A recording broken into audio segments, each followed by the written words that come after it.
Welcome to the second video of the Paleopathology module, where we will focus on how the skeleton responds to disease and injury. It's of critical importance in our field that we can determine what is a pathological lesion and what is not. Now, this may sound simple, but it can be very difficult because it requires a lot of experience and training to become familiar with the full range of normal skeletal variation, and thus to have a clear understanding of when something has crossed the threshold from normal to abnormal. There's a short, fun exercise in the online forum where you can choose if a particular trait is pathological or merely a normal skeletal variant. Take it now, take it later, even both, to see how you improve after completing this module.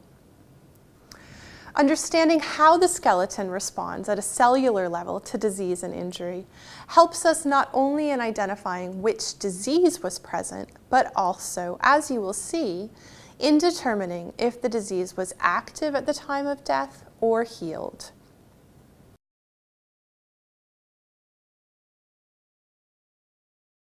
To understand how bone reacts to disease, we need to know about the main types of bone cells and what they do, especially the osteoblasts, which produce unmineralized bone, osteoclasts, which break down bone, and osteocytes, which are embedded within the bone tissue and serve as the communication network. Please watch this video, which is about how, at a cellular level, your skeleton is always turning over, called remodeling, for a short illustrative explanation. Now, you may find there are a lot of new terms in these videos, as well as in the next one. And to help you, we've created a file that you can find under Course Documents with all of the definitions of the terms.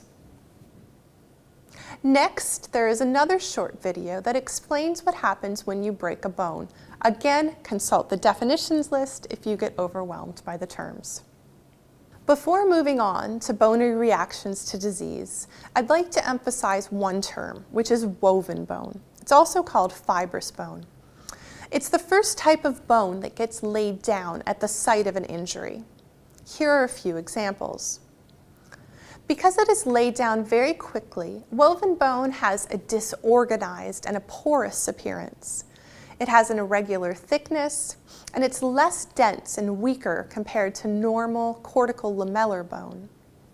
As the video mentioned, it is this woven bone that first bridges a break, and it can also form in response to bone infections and even in some cancers.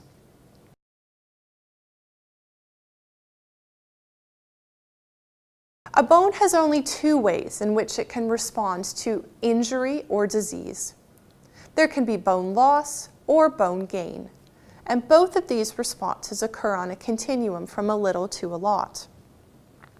For abnormal bone loss, there can be increased osteoclastic activity, decreased osteoblastic activity, a combination of the first two, and finally, normal osteoclastic and blastic activity, but a problem with mineralization. One example of this last mechanism is a congenital condition called osteogenesis imperfecta. This is also known as brittle bone disease, and it's due to an abnormal quantity or quality of collagen, leading to weak bones that are very prone to fracture. For abnormal bone gain, there can be increased osteoblastic activity, decreased osteoclastic activity, a combination of the first two. And finally, there are diseases with paired increased osteoclastic and even more increased osteoblastic activity, for example, Paget's disease.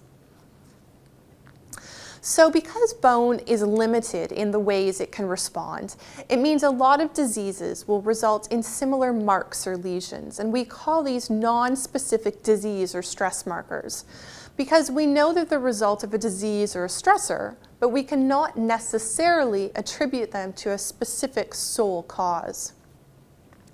Careful study of the appearance and distribution of the nonspecific marker within the skeleton may permit us to arrive at its probable cause. To do this, we consider all lesions and factors such as the individual's age and sex, the area and time period in which they lived, and the prevalence of the lesions in the rest of the population. This compilation of clues from as many sources as possible is needed to undertake a differential diagnosis, wherein we put forth all possible causes of the lesions and make a case for which is the most likely. In paleopathology, it may never be possible to make a definitive diagnosis, and this is fine.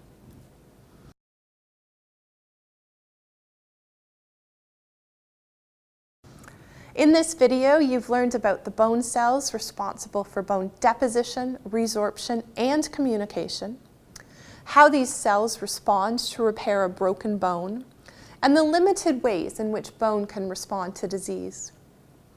With this knowledge, we can fully understand the upcoming case studies.